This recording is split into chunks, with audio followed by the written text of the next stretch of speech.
বাংলাদেশের অন্তর্বর্তী সরকারের প্রধান উপদেষ্টা ডক্টর মোহাম্মদ ইউনূসের সঙ্গে টেলিফোনে কথা বলেছেন ভারতের প্রধানমন্ত্রী নরেন্দ্র মোদী।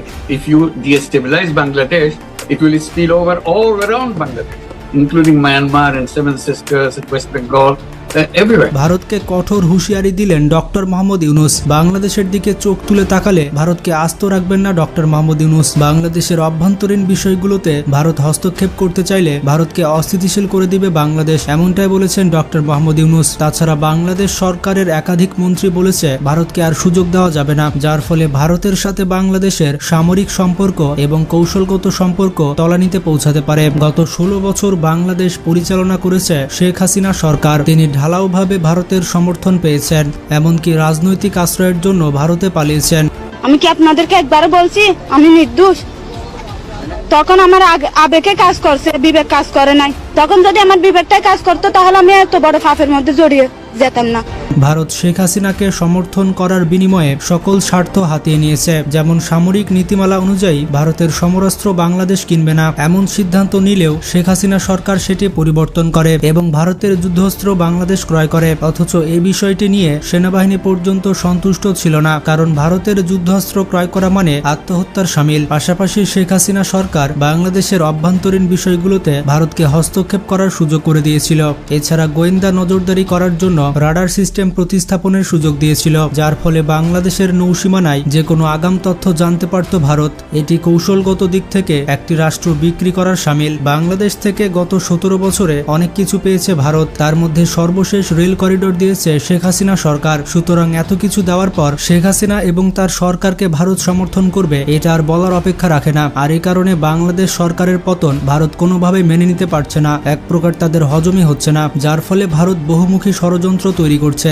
এরই মধ্যে বাংলাদেশের অন্তর্বর্তী সরকারের প্রধান হয়েছেন ডক্টর মোহাম্মদ ইউনূস। ভারতীয় একটি গণমাধ্যমে সাক্ষাৎকার দিয়েছিলেন তিনি, যেখানে তিনি ভারতকে হুঁশিয়ার করে বলেন, ভারত যদি বাংলাদেশের অভ্যন্তরীণ বিষয়ে হস্তক্ষেপ করে তবে ভারতকে এর মূল্য দিতে হবে। ভারতের 7 রাজ্য বা 7 সিস্টার সেগুলো আর স্থিতিশীল থাকবে না, সেগুলোকে অস্থিতিশীল করবে বাংলাদেশ। ভারতের জন্য কৌশলগত দিক থেকে অনিরাপদ জায়গা হচ্ছে 7 সিস্টার্স। এই 7টি রাজ্যের আয়তন হচ্ছে 2,55,000 বর্গ কিলোমিটার। এই প্রত্যেকটি রাজ্য ভারত থেকে স্বাধীন হতে চাচ্ছে। এর মধ্যে কয়েকটি রাজ্য বাংলাদেশের সাথে যুক্ত হতে আগ্রহী। বাংলাদেশের সহযোগিতা ছাড়া এই 7 সিস্টার্সকে ভারত শাসন করতে পারবে না। শেখ হাসিনা ঢালাওভাবে মোদীকে এতদিন সমর্থন দিয়েছে, ফলে ভারত যদি বাংলাদেশের অভ্যন্তরীণ বিষয়ে হস্তক্ষেপ করে তাহলে এই 7টি রাজ্যের স্বাধীনতা অর্জন করতে সাহায্য করবে বাংলাদেশ। এমনই মেসেজ দিয়েছেন ডক্টর মোহাম্মদ ইউনূস। দেশ পরিচালনা করার জন্য কখনো কখনো শক্তিশালী বার্তা দেওয়ার প্রয়োজন হয়, যা কখনোই অতীতের সরকার করেনি। মোহাম্মদ ইউনূসের এই একটি বার্তা মোদির ঘুম হারাম করে দিয়েছে। ভারত এখন বর্তমান সরকারকে সমর্থন জানিয়েছে, বলতে গেলে 1 নম্বরের অভিনয়বাজ। একই সঙ্গে তারা বলেছে শেখ হাসিনাকে তারা বেশি দিন ভারতে রাখবে না, তারা নাকি শেখ হাসিনাকে আবারও বাংলাদেশে পাঠাবে এবং আওয়ামী লীগকে আরো শক্তিশালী করবে। তবে ভারতের এ ধরনের চেষ্টা ব্যর্থ হবে। বাংলাদেশে ফিরে আসবেন সাবেক প্রধানমন্ত্রী শেখ হাসিনা, অংশ নেবেন নির্বাচনে। কারণ বর্তমান সরকারের গ্রহণযোগ্যতা আন্তর্জাতিক অঙ্গনে ব্যাপক, যার ফলে ভারতকে আর খুশি করে চলতে হবে না। শুধুমাত্র মোহাম্মদ ইউনূসই নয়, আরো বেশ কয়েকজন মন্ত্রী রয়েছে যারা ভারতের গোলামি করতে রাজি নয়। এর মধ্যে রয়েছে আসিফ নজরুল। শেখ হাসিনা সরকার বাংলাদেশের সুবিধা ছাড়াই ভারতকে অনেক ফ্যাসিলিটি দিয়েছে, আর এগুলোর পরিবর্তন চান আসিফ নজরুল। এর মধ্যে রয়েছে পানি বন্টন, সীমান্ত এবং অভ্যন্তরীণ হস্তক্ষেপ। এই সকল অবৈধ চুক্তি বাতিল এবং সংস্কার চাচ্ছেন আসিফ নজরুল। এর পাশাপাশি সীমান্তে হত্যা হলে বাংলাদেশ জবাব দিতে দেরি করবে না। বিজেপির মতো একটা ফোর্সকে পিঠ দেখাতে বলেছে বর্ডারে আমাদের লোক মারে, বিজেপি ফ্ল্যাগ মিটিং করতে বাধ্য হয়। আমি মনে করি সবাই দেশবাসী বলবে পিঠ দেখাবেন না, এনাফ ইজ এনাফ। অথচ অতীতে ভারত নির্বিচারে সীমান্ত হত্যা চালিয়েছে, বাংলাদেশের পাল্টা কোনো জবাব দেয়নি। সীমান্তে ফেলানি হত্যার কথা তো মনে আছে, সেই ছোট মেয়েটিকে ভারতের বিএসএফ কিভাবে গুলি মেরেছিল এবং তার কাটায় ঝুলেছিল সেটা বাংলাদেশের মানুষ এখনো ভুলে যায়নি। আগামী দিনে বাংলাদেশের কোনো সেক্টরে ভারত যদি হস্তক্ষেপ করে ভারতের হাত কেটে ফেলা হবে। জনগণের ভোটে নির্বাচিত সরকারের ক্ষমতা কতটুকু সেটা ভারত হারে হারে টের পাবে। বাংলাদেশের জনগণের বিরুদ্ধে গিয়ে ভারত শেখ হাসিনাকে আশ্রয় দিয়েছে। ভারত কত বড় বিয়াদব বুঝতে পারছেন। একজন স্বৈরাচারকে আশ্রয় দিয়েছে। ভারতের প্রায় প্রত্যেকটি রাজনৈতিক দল শেখ হাসিনার পক্ষ নিয়েছে। এই বিষয়ে কংগ্রেসের এক নেতা বলেছে, শেখ হাসিনা ছাড়া ভারতের বন্ধু আর কেউ নয়, যার ফলে শেখ হাসিনার পাশে থাকবে তার দল। ভারতের রাজনৈতিক দলগুলো বিভিন্ন ইস্যুতে দ্বিমত থাকলেও বাংলাদেশের বিষয়ে তারা একমত। ভারতের প্রত্যেকটি রাজনৈতিক দল বাংলাদেশকে গিলে খেতে চায়। তাই আগামীতে ভারতের সাথে বাংলাদেশের সামরিক, অর্থনৈতিক এবং রাজনৈতিক সম্পর্ক তলানিতে গিয়ে পৌঁছাবে। ভারতের পররাষ্ট্র নীতিমালা খুবই খারাপ। এই নীতিমালা পার্শ্ববর্তী দেশ কেউই পছন্দ করে না। ভারতের পররাষ্ট্র নীতি হচ্ছে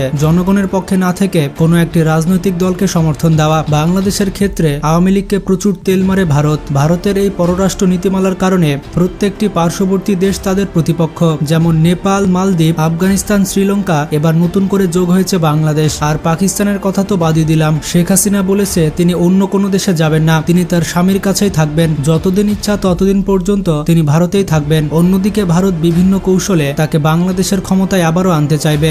ধরবেন না কেউ বিয়ের অনুরোধ জন্য জিন তাপাক দমদম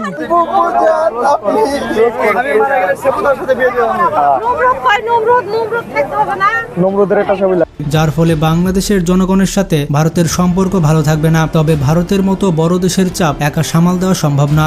এক্ষেত্রে বাংলাদেশের শক্তিশালী দেশের সাহায্য প্রয়োজন হবে। বিশেষ করে চায়নার সাথে বাংলাদেশের ঘনিষ্ঠ সম্পর্ক রাখতে হবে। একই সাথে আমেরিকার সাথেও ব্যালেন্স করে চলতে হবে। চীনের সাথে ভালো সম্পর্ক থাকলে ভারত আগ্রাসন চালাতে পারবে না, কারণ ভারত আগ্রাসন করলে চীনের সামরিক শক্তি বাংলাদেশকে সমর্থন দিবে। শ্রীলঙ্কা বর্তমানে চীনের সামরিক শক্তির উপরে নির্ভর করে। শ্রীলঙ্কার নৌবাহিনী কন্ট্রোল করে থাকে চায়নার নৌবাহিনী। নেপালের সাথেও কিন্তু ভারতের সম্পর্ক খুব একটা ভালো না। নেপালে যদি চায়নার আর্মি পৌঁছায় তাহলে ভারতের 7 রাজ্য আস্ত থাকবে না। একই সাথে দিল্লির নিরাপত্তাও হুমকিতে পড়বে। সম্প্রতি মালদ্বীপে ভারতপন্থী সরকারের পতন হয়। এতে মনে করা হয়েছিল মালদ্বীপে আক্রমণ করতে পারে ভারতীয় বাহিনী। তবে চীন বলেছিল তারা মালদ্বীপকে সহায়তা করবে, যার কারণে ভারতের কোনো হুমকি মালদ্বীপের উপরে প্রভাব ফেলেনি। এখন পার্শ্ববর্তী প্রত্যেকটি দেশ ভারতের প্রতিপক্ষ। পার্শ্ববর্তী প্রত্যেকটি দেশের চোখের বিষ হচ্ছে ভারত। সব দিক দিয়ে বাংলাদেশের জনসংখ্যা, অর্থনীতি এবং সামরিক শক্তি ভারতকে টক্কর দেওয়ার মতো। পৃথিবীর অন্য কোনো দেশ যদি বাংলাদেশকে সহায়তা নাও করে, তবু পুরো বাংলাদেশ ভারত দখল করতে পারবে না। যার ফলে অন্য দেশের উপর নির্ভর না করে নিজেদের সামরিক শক্তি বাড়ানোই সব থেকে ভালো কাজ হবে। মনে রাখতে হবে, ভারতের যত বেশি অস্ত্র রয়েছে তার শত্রু কিন্তু তত বেশি রয়েছে। ভারত এমন একটি দেশ যেটি দুর্বল দেশের প্রতি অনেক শক্ত অবস্থান করে থাকে আর শক্তিশালী দেশের সাথে মেয়ে মানুষের মতো চলাফেরা করে। তবে বাংলাদেশ যে কয়েকটি অস্ত্র অর্ডার করেছে সেগুলো বাংলাদেশে পৌঁছালে ভারতের আগ্রাসন অনেকাংশে কমে যাবে।